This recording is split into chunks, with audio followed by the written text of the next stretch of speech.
باللہ من الشیطان الرجیم بسم اللہ الرحمن الرحیم۔ امیر المومنین حضرت علی ابن ابی طالب علیہ الصلوۃ والسلام کے کلام کا مجموعہ نہج البلاغہ اور نہج البلاغہ کا تیسرا باب باب المختار۔ باب المختار میں سے 18واں فرمان آج ہم آپ صاحبان کی خدمت میں پیش کرنے کی سعادت حاصل کر رہے ہیں۔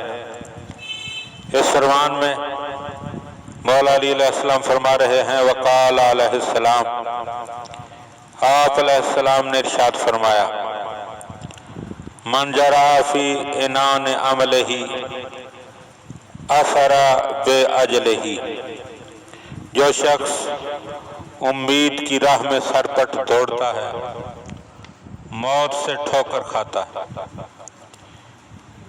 مختصر مطلب یہ ہے کہ انسان کو کسی پر امید نہیں رکھنی چاہیے۔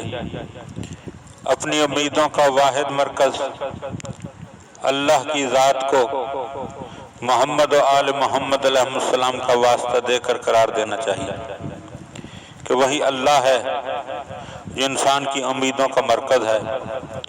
اور امیر المومنین علی ابن ابی طالب علیہ السلام ایک اور مقام پر ارشاد فرماتے ہیں کہ میں نے اپنے پروردگار کو اپنے ارادوں کے ٹوٹ جانے سے پہچانا۔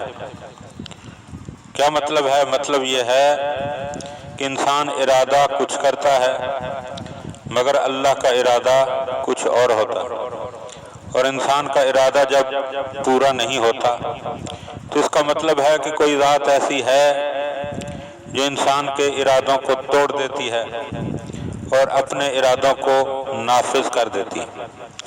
انسان کو چاہیے کہ اپنی امیدوں کا مرکز ذات خداوند علی و اعلیٰ کو قرار دے کہ جس نے محمد و آل محمد جیسی عظیم نعمتیں ہمیں عطا فرمائی، اور ہر حال میں اس ذات کا ان عظیم الشان نعمتوں پر شکر گزار ہونا چاہیے۔